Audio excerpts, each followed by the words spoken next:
Баршаларыңызға сәлем, қалайсыздар? Бүгін мен сіздермен осознанность деген тақырып жайлы әңгіме қозғағым келіп жатыр.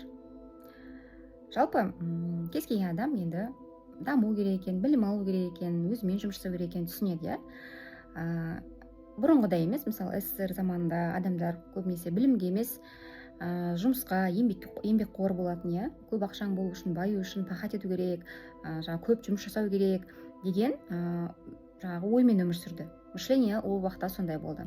Ал қазір, Аллаға шүкір, біздің осознанный адамдарымыз сандары өте көбейіп келе жатыр. Саналы, кәдімгі білім алу керек екен, мақсат жазу керек екен, дәптермен жұмыс жасау, дисциплинаның маңыздылығын түсініп жатыр, состояниемен жұмыс жасау керек екен. И это, конечно, радует. Мен де негізі осы онлайнға келмес бұрын медсестралық жұмыс жасап жүрген кезде мүлдем мышление, дәптермен жұмыс, мақсат жазу керек деген мүлдем түсінбейтінмін, ойлайтын мышление не керегі бар деп ойлайтынмын.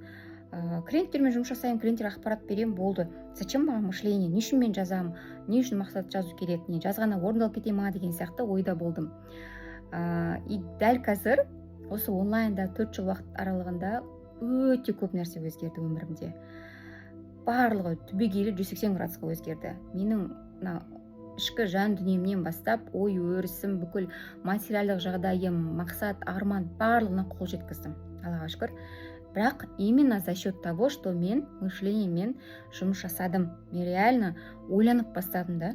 Көп нәрселерді ойландым. И бүгін осы видеоны жазудағы мақсатым, осыдан бір жыл бұрын почти бір кісі маған мынандай сөз айтқан болатын. На самом деле біз барлығымыз ұйықтап жатырмыз деген. И мен ойланып қалдым, как это біз ұйықтап жатырмыз? Қандай мағынада деп сұрақ қойдым да, қалай біз ұйықтап жатырмыз деп. Сол кезде ол кісі маған былай айтқан болатын. На самом деле біз барлығымыз ұйықтап жатырмыз, бірақ сіздер әлі оны түсінбейсіздер. Сіздердің осознанность деңгейлерің әлі оған жеткен жоқ дейтін. Жеткен жоқ деді да болды, содан кейін қоя салды. И мен ары қарай қазбалап тоже сұрай бермедім, бірақ өте ұзақ уақыт бойы ойланып жүрдім бұл сұрақтарға. Қандай мағынада ұйықтап жатырмыз, түсінбедім что-то деп. Сосын бұл сөзді мен ұмытып кеттім. Кейін уже дәл қазір мен соңғы 4 ай бойы манифестация, кванттық физиканы зерттей келе, осы сөздер қайтадан есіме түсті да, шынымен де ғой деп мен түсініп жатырмын. Именно осы на самом деле біз барлығымыз ұйықтап жатырмыз деген сөздің мағынасын. Негізі қазір байқасаңыздар, көп адамдар осознанный болу керек, білім алу керек, даму керек, дисциплина қалыптастыру керек деп айтып жатады, иә? То есть осознанный человек это не только который постоянно білім алып, мақсат жазып, шүкіршілік айтып жүретін адам емес, толыққанды осознанный адам деп ол адамды айта алмаймыз. Неге? Себебі осознанность деген ол ұйқысынан оянған адам. То есть который понимает то, что люди это не тела, у которых есть души, а души, у которых есть тела. Понимаете? То есть біз ойлаймыз, барлық құндылықты материалды өмірге байлап қоямыз да. Не үшін 5 күндік жалған дүние деп айтылған? Мен бұрын бұл сөздердің мағынасын түсінбейтінмін. Қалай сонда 5 күндік жалған дүние, қысқа қамшының сабындай өмір деп түсінбейтінмін, как это так деп. Дүниедегі маңызды емес деп үлкен кісілер айтып жататын ғой, сөзі ойланып қалатын, бірақ түсінбейтінмін. Ал енді мен түсініп жатырмын. Потому что біз бірінші кезекте дене емеспіз. Біздің қолымыз, аяғымыз, көзіміз барлығы бізге уақытша берілген ресурс. Осы өмірде душа, біздің рухымыз, то есть адам ол рухтан және денеден тұрады ғой. И біздің рухымыз өмірде әрекет ете алу үшін, қозғала алу үшін, өмір сүре алу үшін. Понимаете? Потому что это мир дуальный же, зеркальный мир ғой бұл. Не үшін зеркальный деп айтады? Потому что сенің ортаң, сенің айналаң сені зеркалистеді. Айнаң кәдімгідей. Сен не істесең, сол алдыңа келеді. Не берсең, сол нәрсені аласың. Закон притяжения. И бұл заңдылықтардың барлығы жұмыс жасайды. То есть осознанный адам ол толыққанды өзінің тек қана дене екенін емес, денеден бұрын оның рухы, оның жүрегі маңызды екен. Ол бірінші кезекте рух екенін түсінетін адам. ұйқысынан оянған адам. То есть жаңағы кісі айтқан, біз барлығымыз ұйықтап жатырмыз деген сөз. Адамдар өзінің ең бірінші рух екенін түсінбейтін адамдар деген мағынада айтылған екен ғой. То есть люди не понимают, что они души, у которых есть тела. Они думают, что самое главное это тело, и потом у нас есть душа деп. На самом деле душа может перерождаться. То есть адамның рухы бұл дүниеге бірнеше рет келуі мүмкін, бірақ басқа образда, басқа денеде. То есть дене ол маңызды емес. Өмірдегі бүкіл материалдық жағдай, құндылықтар, да, үй, ақша, алтын, не бар тағы, машина, бүкіл қымбат, әшекей бұйымдар, бұлардың бәрі маңызды емес, потому что олар мына дүниеде қалады. Мына дене де ол мәңгілік емес, бұл да бір қабірде кейін шіріп жатады. Самое главное жүрек. Пайғамбар саллаллаху алейхи вассалам не деген? Адамның денесінде бір кесек ет бар. Сол ет сау болса, адамның өзі де, рухы да сау болады. То есть жүрек қой, рухың ғой. Ол айтып тұр, мына жүрегіңді, рухыңды таза ұста деп тұр. Осознанный адам, бейсаналы, то есть осознанный адам, ұйқысына оянған адам, который понимает вот это, бүкіл әлемнің заңдылықтарын, әлемнің энергиядан тұратынын, бүкіл табиғат, тау, тас, өзен, гүл, өсімдік, ағаш, барлығы сознаниядан тұрады. Барлығы энергиядан тұратын түсінетін адам. То есть сознание, бізде сознаниеміз, но мы выше, гомо сапиенс, биологияда үйреткендегідей, выше разумбыз. Барлығы мына өсімдіктердің де разумдары бар, бірақ олардың разум измерениясы басқа деңгейде. Ал біздікі высший разум. Не очень высший разум, потому что мы можем понимать это. Мы можем осознать это, что мы больше, чем тела. Біздің мына жан дүниеміз, ішкі рухымыз маңызды екенін түсінеміз. Мы понимаем, что мы можем перерождаться. А реально ұйқыда жатқан адам, ол түсінбейді оның барлығын. Сол үшін айтылған, да, көп адамдар ұйқыда жатыр ғой деп, біз барлығымыз негізінде ұйықтап жатырмыз.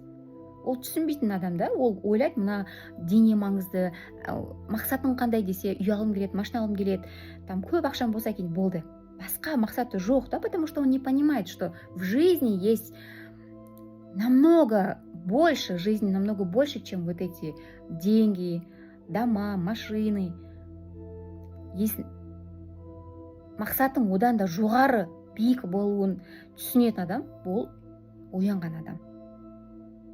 Как актерлар сияқты ғой, мысалы актерлар белгілі бір театрда ойнайды да, кешке дейін мысалы бір зұлым, плохой персонажды ойнаса, ол кешке таман келеді да, өзінің рөлінен шығады да, қайтадан өзінің үйіне қалпына оралады. То есть он не будет же весь день, всю жизнь играть вот эту роль.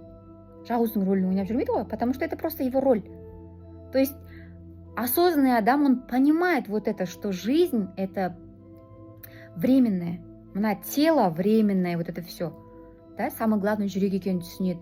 И дәл өзі сияқты адамдарға да ол осознанно қарайды. Оның әрекеттеріне, оның айтқан сөздеріне, осуждениясына, жасаған жамандықтарына, өмірдегі мына ақша, үй, барлық материалдық құндылықтарға номер один етіп бір важность бермейді. Потому что он знает, что все это временное. Да? Барлығы мына жерде қалатын түсінеді. Адамдарды осуждать етпейді, потому что он понимает, что олар да өзі сияқты рух. Просто они в спячке. Олар әлі оянған жоқ, ұйықтап жатыр, да, түсінбейді. Поэтому олар осуждение жасамайды. Поэтому олардың оған жасаған қателіктері болсын, жамандықтары болсын, или өзіне бір өміріне сынақтар келсе, ол оған ойбай деп жанталасып кетіп, бәрін контрольда ұстап, бүйтіп неғып кетпейді, важность бермейді ол нәрселерге, өміріндегі ситуацияларға. Потому что он понимает, что все это не важно. Если ол контрольді жіберсе, барлығы өзінен өзі реттеліп кететінін түсінеді. Ол бүкіл ситуацияларда наблюдатель болады. Өзінің денесінен шығып, кәдімгі рух сияқты денесіне қарап, оценка бере алады. Мына жақтан да и мына жақтан да көзқарастан екі жақты тұжырым жасап, оценка бере алатын адам осознанный адам, ешкімді осуждать етпейтін, өзінің жүрегінің тазалығын, үнін түсіну керек екен, есту керек екен, түсінетін адам реально осознанный адам. Это не тот, который только просто делает вид, как будто развивается, барып жаяу жүретін, барып там омыңшақ жасап келетін, или дәптерге шүкіршілік мақсат жазып қоятын, ал күнделікті өмірде адамдарды осуждать етіп, оларды кінәлап, бүкіл өміріндегі сынақтарға төзіп білмейтін, барлығын контрольда ұстап жүретін адам — это неосознанный адам. Он полностью не понимает, он, значит, до сих пор әлі ұйқыда деген сөз. Поэтому адам осознанностьқа келу керек. Келеді де, просто әркімнің өзінің уақыты бар. Мое время это сейчас наступило. И мен Аллаға шүкір деймін, что Аллахым көзімді ашып бергені үшін, ашып жатқаны үшін, потому что мен толыққанды мүмкін әлі де көп нәрселерді білмейтін шығарым, түсінбейтін шығарым. Но бірақ дәл осы сөз есіме түсіп кетті да, сол үшін сіздерге осы видеоны жазып жатырмын. Неге ол кезде сол кісі солай айтты, біз барлығымыз ұйықтап жатырмыз деген кезде енді түсініп жатырмын да. Шынымен де солай ғой. Если былай қарасақ, барлығымыз Алла Тағала жаратқан. Бүкіл әлемді Алла Тағала жаратқан. Аллах сенің кедей болғанды қаламайды, осознанный болып бітті, сен кедей болып далада өмір сүру керексің, аш-жалаңаш жүру керексің, потому что ничего не важно деп. Нет. Просто нужно знать, что важно, а что не важно. Не нәрсеге құндылық беру керексің, не нәрсеге құндылық бермеу керексің. Сол нәрсені түсіну керексің да. Құндылықты ішкі жан дүниеңе, рухқа бересің. Ниетіңді дұрыстайсың. Барлығы мен үшін хайырлы және контрольді жібересің. Сенің қолыңнан ешнәрсе келмейді. Сен контроль ұстай алмайсың өміріңде. Сен тек қана таңдау жасай аласың. Қалай өмір сүру керектігін.